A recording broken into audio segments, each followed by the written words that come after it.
Hey guys. This is week 3 of the Philosophy module. And for this one, I'm going to do things a bit differently. I'm not just going to regurgitate all the content that I learned. I'm going to actually try to incorporate more of my own thoughts and execute it my own way. So bear with me. We'll see how this goes. So the first video that I consumed was by Dr. Davies. And he communicated an idea that was very, very interesting, actually. You know how, I went to public schools, just traditional. And in history, they highlight the moments, conflict, exciting things. We focus on the rise and fall of empires. We focus on the people who did the most damage or tried to do the most good, but it didn't quite work out. I mean, think about it this way. Everybody knows Hitler, Stalin, Genghis Khan, Louis the 14th. How many of us know the names of the person who invented penicillin? I mean, that's what I'm talking about. We weren't taught to see those events as significant. We were taught to see events that occur in the political sphere as significant, or just times of great drama, strife, or whatever. And when you are raised with that sort of narrative, you get this idea that, the past was always like that. And when you look at the present, just look at all the damage that's going on right now. Look at all the terrible things that are happening. Not much has changed. Human beings were just the same destructive, pathetic things that we've always been and probably always will be. You see how it works like that? It's a very depressing way to see the world. But if you just shifted the narrative, if you altered your perspective and began to see other events as significant, things like the creation of penicillin, then the narrative begins to change.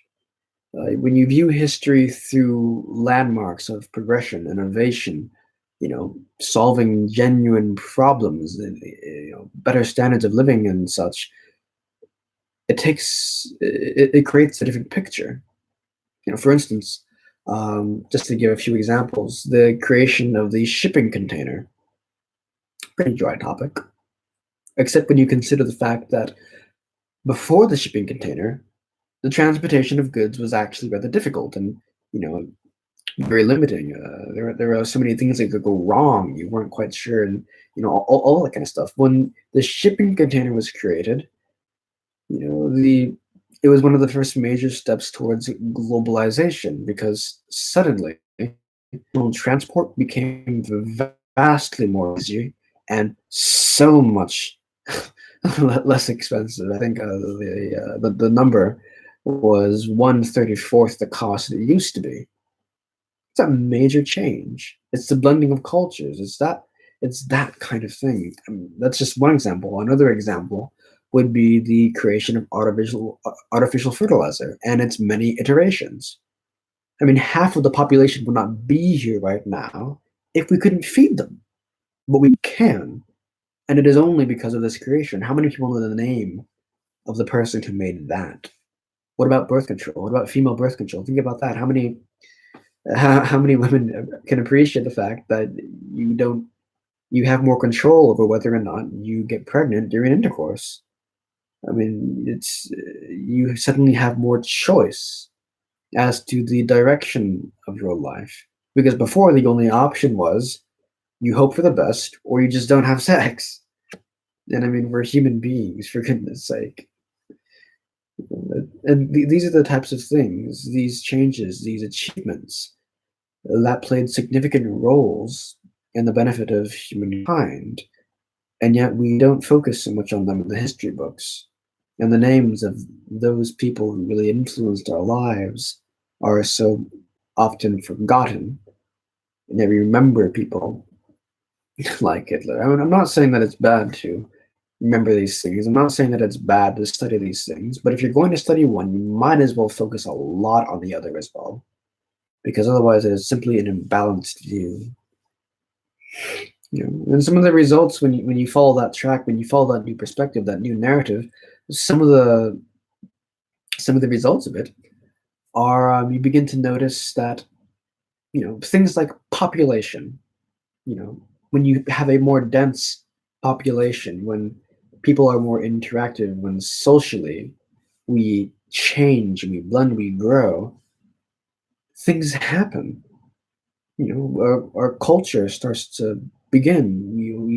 We start having more access to food and water, things we didn't quite have when we were isolated on our own. I mean, 90% of the population used to be farmers, and now it's more like 3%. Basically, the majority of the population has a dramatic increase in their time, their free time, and that allows for things like leisure. That allows for things like thinking about what you want to do with your time.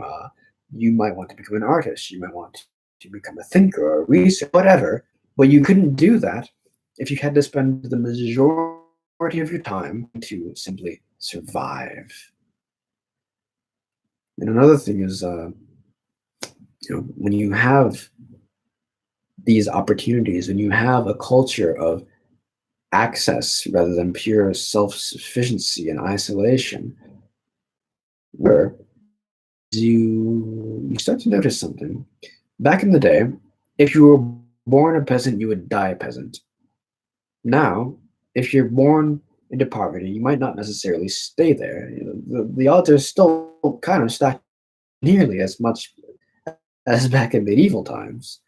That has changed. Suddenly, your social status is no longer fixed. Suddenly, there's a bit more wiggle room. And that didn't used to exist. Not really. In some places, it still doesn't, but that's just a representation of where they are on a social level, culturally. And when you follow this track, happen is you'll begin to regard the heroes in history, not your political figure, individuals, or whatnot. You notice that the people who really contributed to humanity, people who they're the entrepreneurs, they're the innovators, they're the creators, they're the scientists, the people who solved our problems and made life easier. They're the ones who we should probably look up to. And it wasn't always done ethically, but it was done. We can't change that. But we can at least shift our perspective to recognize that they did something major. Like, as an example, Thomas Edison. You don't have to agree with the person. I don't personally think he was a good guy. But I like artificial lighting. And I like that we all have it. You give the merit where it's due. He didn't create artificial light, but he made it accessible to the majority of the population, or at least he set the foundations for that to occur. And yet, capitalism and a commercial culture tend to get a bad rap. We making profit for profit's sake. Yeah, there's something futile in that, but I've just noticed in society we will denigrate those who say that they want to be, say, an artist and make money doing it, or they want to sell their art, they want to become popular, they want to become famous, and we'll see those people as less than, or they're not quite worthy of being a renowned artist. There's this myth of the starving artist as the one who deserves to be called great. The starving artist is the one who deserves the title of, being this esteemed figure. You struggle with your muse, you struggle to make, the daily dues. And when you release your art, not everybody likes it. It's not popular. And because of that, you say, oh, well, they just don't have taste. And that's not necessarily true. Just because something is popular doesn't mean it's bad. In the same way of saying, just because something isn't popular, just because it's distinct in a way that is unsavory to most people, that doesn't make it good. Some obscure art can be good, But there's a lot of bad obscure art, and something can't be good just because it is obscure.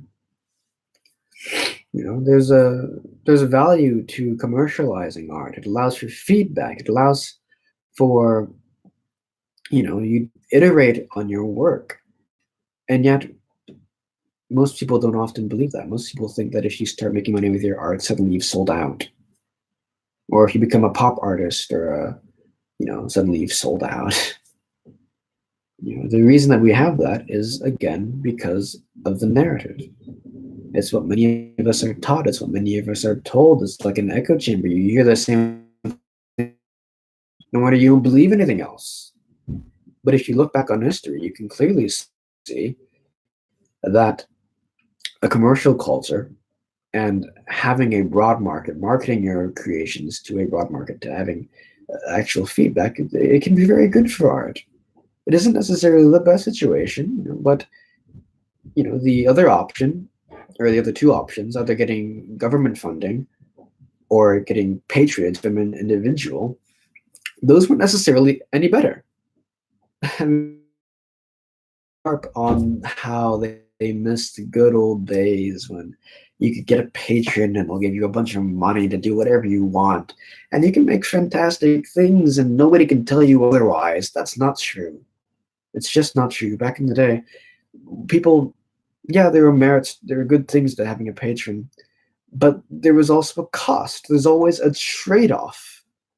The first trade-off is, one, it's patronizing to have a patron.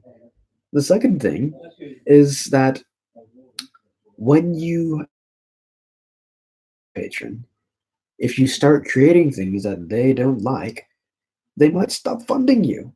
And so you have to continue making things that they like. You become trapped one way or another, but there are still its good points, and that's the point. It's not perfect. Patronage was not perfect. Getting funded by the government was, in most cases, especially not perfect. And in the same way, succeeding or selling your art and succeeding in a commercial culture is not necessarily perfect. It allowed people like Charles Dickens to become as immensely successful as they were. I mean, he venerated the commercial culture. He said, it's so wonderful that I don't have to rely on patrons anymore, that we can be done with this whole thing. And a lot of people were unhappy with the situation of having to sell your creations, sell your literature, sell your music in order to make a living as an artist. Because, for one, they wanted what Charles Dickens had. They wanted what the people who were successful financially had. In some cases, it was legitimate. Some people, they just genuinely struggled. But I would argue, and the person who I learned this from, Paul Cantor, he communicated essentially the idea that a rising tide raises all boats. When Charles Dickens became successful, it made it so that a lot of other people could get into writing and poetry and the like, because it made paper cheaper. Printing paper became cheaper because that is what the publications wanted. They wanted to get as much as their product to their consumers and as quickly as possible. They wanted it to be accessible, and it cannot be accessible to them if it is too expensive. It's the same in painting and art like that. I mean, paint is paint is still expensive, but back in the day, it was extremely expensive. But because of famous artists who use the method of the division of labor to make art more accessible to consumers, they lowered the cost of paint, or at least they helped make it lower, and that made it more accessible to people. And so there were a lot more painters, a lot more writers during Charles Dickens' time than before him. It's just not everybody could be as successful as Charles Dickens. But it's not a perfect situation. That's the point. It isn't perfect, but it still works. There were some starving artists, but not all artists were starving.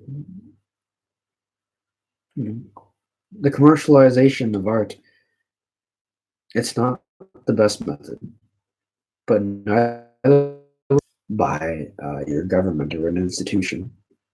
Now, the speaker, the lecturer, Paul Cantor, in his final lecture, he mentioned the idea of he tried to predict what would be the next major art form, because back in the day, whenever a new art form would arise, people would look down upon it in the same way that when reading first started becoming popular, when serial novels became popular, people thought that it was bad for you, that it was distracting, it was addictive, that it wasn't good for the children, whatever. There were a lot of symptoms that uh, kept on arising back in the day. I mean, even Socrates started. I think he mentioned that that we looked up to, or it might even be something looked down upon. And I'm probably getting the name wrong, in case you're checking this. So bear with me on that. But Paul Cantor, he predicted that the next major art form would be video games. What are the things that people say about video games? It's addictive. It's bad for the younger generation. That doesn't require as much energy. We'd rather have you reading books than playing video games all day long. uh, you know, you can see the pattern there. And here's the thing: I'm watching in retrospect because I don't know when it was released, but the most recent review that was made of his lecture series was 7 years ago, so it was quite a while away. And the thing is, nowadays, video games are becoming a major form of art. He was right. Games like Journey, games like Limbo, games like The Shadow of the Colossus, they are all considered great masterpieces, honestly, forms of art and interactive art. They're video games, yes, but they convey something so much more profound. And he also predicted that cinematography would become a major thing in video games, that they might start using that. And that is also true. Video games like The Last of Us, all their games, like Uncharted series, but in particular was a masterpiece. And it very well utilized cinematography. Also, for other recent games, Senua's Sacrifice, which, in my own opinion, is as much a piece of art as it is a piece of, as it is a film, because it tells this amazing story and it's interactive, and you get to experience the character and all this. Basically, Paul Cantor's predictions, they became true. He was right. Video games are becoming the next major art form. I mean, that's just happening. And I found that amazing. And that isn't even considering the newer forms of video games coming out, the platforms like virtual reality or augmented reality, and who knows what they're going to come up with next. But there's a new world opening up, and that is exciting because we don't know how we are going to be telling stories 10 years from now, 20 years, what's going to become popular. What might we be able to do with all of this? And the other thing that's evolving, that's changing right now, is how you fund these things, how an artist funds their craft, their passion. Before, you could either do it through getting funding from an institution, we still do that nowadays. You could do funding from a patron, that's still available, or you could sell it and make your art more commercial. We still do that nowadays. It's actually very popular. However, you can also do a mix of them through crowdsourcing, through platforms like Kickstarter or Indiegogo or Patreon. I mean, it's almost like the perfect blend of them, isn't it? Because suddenly you have your audience and you're not getting supported by any one person or any one institution. And the people who do support you are people who believe in what you're doing, who want to support you, not because they want you to make what they like, but they support you because they it. And so they give you the money, they support you. And a lot of people I know are able to make careers out of this. I mean, some of my best friends, they're extremely successful in this regard, and it's just the beginning. I mean, this is so fresh. Oh, this is just out of the oven. I mean, shoot, some of it's probably half baked, but it is new and it works. And there is so much more potential for what might be able to happen. I mean, this is truly the golden age to be a writer, to be a musician, to be an artist. Never before has it been. This makes me excited. Yeah, I mean, that's what got me excited about the talks that I learned here. That's what the content that I consumed. And this was bringing down about 15 hours worth of content into a single video, and I wanted to focus only on the things that I truly cared about. On that, but give me your feedback. Tell me what you thought. What do you think is going to be the next artistic innovation or the next platform where art and stories can be told? Share it in the comments, and thank you for watching.